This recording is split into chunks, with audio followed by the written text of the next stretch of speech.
అవి మురిపిస్తాయే నాలో లోకాన్ని. రారమ్మంది రంగుల హాయే పరుగే నీకు ఇష్టమనంటే నేనేమంటానే.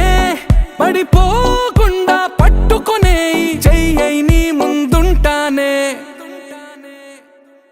నా బంగారు కూనా, నా చిన్నారి కూనా, మరి నా